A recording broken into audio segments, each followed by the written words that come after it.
చంద్రబాబు నాయుడు, పవన్ కళ్యాణ్ లేదా లోకేష్ వాళ్ళని సంతృప్తి పరచడానికి మీరు ఎన్ని కేసులు పెట్టినా తగ్గేది ఎవడు లేదు కదా. కాకపోతే ఇక్కడ ఆక్షేపణీయం, అభ్యంతరకరం ఏంటంటే ఒకళ్ళ మహిళా మాజీ శాసనసభ్యురాలు, మహిళా మాజీ మంత్రి పట్ల, మరీ ప్రత్యేకించి ఒక మహిళ పట్ల ప్రవర్తించే తీరా పోలీసు అదేం చెప్తున్నాను. ఇది అతన్ని ప్రశ్నిస్తున్నాను, లేదా అతని కుటుంబ సభ్యులకి అడుగుతున్నాను, కాస్త అన్నంతో పాటు సభ్యతా సంస్కారం కూడా పెట్టండి అమ్మాడికి. ఇంట్లో అన్నంతో పాటు సభ్యతా సంస్కారం కూడా పెట్టండి ప్లేట్లో. బయటకు వచ్చి పశువులాగా, మృగంలాగా ప్రవర్తించే పరిస్థితి వస్తే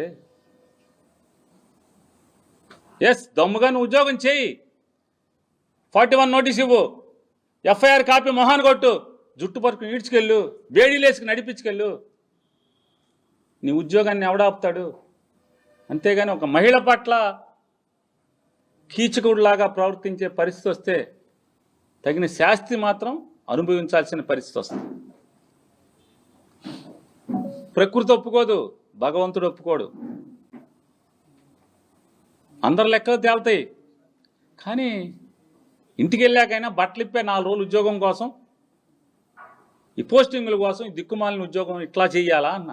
నికార్సుగా చేయండి. సినిమాల్లో చూస్తుంటాం కదా, గంజి పెట్టిన కాకి అంటే ఎట్లా, ఎంత నికార్సుగా ఉద్యోగం చేయాలో అది వదిలేసి ఈ రకంగా నీ ఇష్టారాజ్యంగా ఉద్యోగం చేయటమా? ఈ చుట్టుపక్కల ఈ జిల్లాల్లో ఈ ఎస్పీ గారి కింద ఎంతమంది సీఏలు ఉన్నారు? అందరూ ఇట్లా లేరే. ఈ సుబ్బనాయుడు లాగా అందరూ లేరు కదా. ఓ సుబ్బనాయుడు, ఇంకో భాస్కరు, ఇంకో ఎల్లయ్యో పుల్లయ్యో, 3 4 చెప్తున్నారు. చించుకోండి వాళ్ళు. కాకి మాటను మీ ఇష్టం వచ్చింది తెలుసుకోండి. మీ 3 4 ఉన్నారు కదా. కానీ ఈ రకంగా ఒక స్త్రీ పట్ల, ఒక మహిళ పట్ల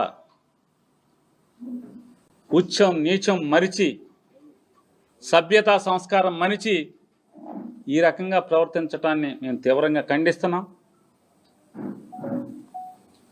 అలాగే ఉన్నతాధికారులకు కూడా చెప్తున్నాం, అతని మీద ఖచ్చితంగా చర్యలు తీసుకోండి మీరు.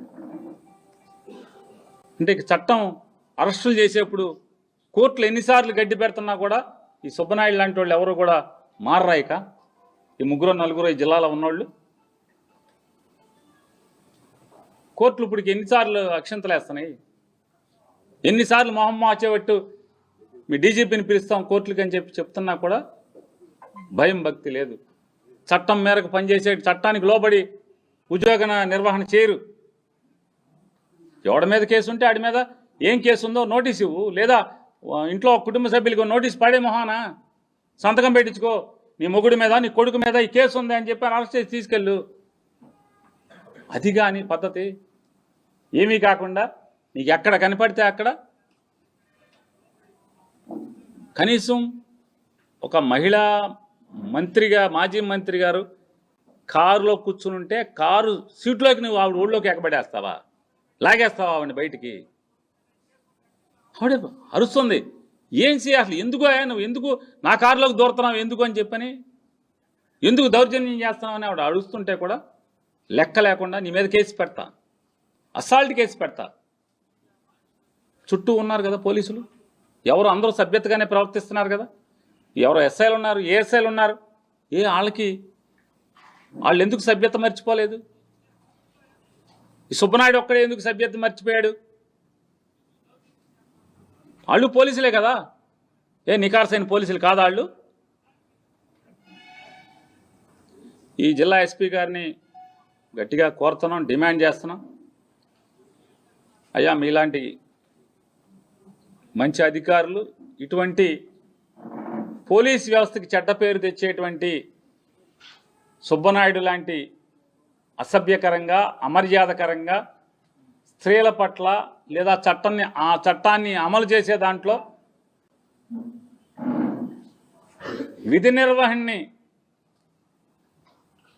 కిందకి దిగజారుస్తున్నటువంటి ఇటువంటి వ్యక్తుల పట్ల మీరు చర్యలు తీసుకోండి, ఇట్లాంటి వాళ్ళని కంట్రోల్ చేయాలని చెప్పని కూడా వైఎస్ఆర్ కాంగ్రెస్ పార్టీ తరఫున డిమాండ్ చేస్తున్నాం.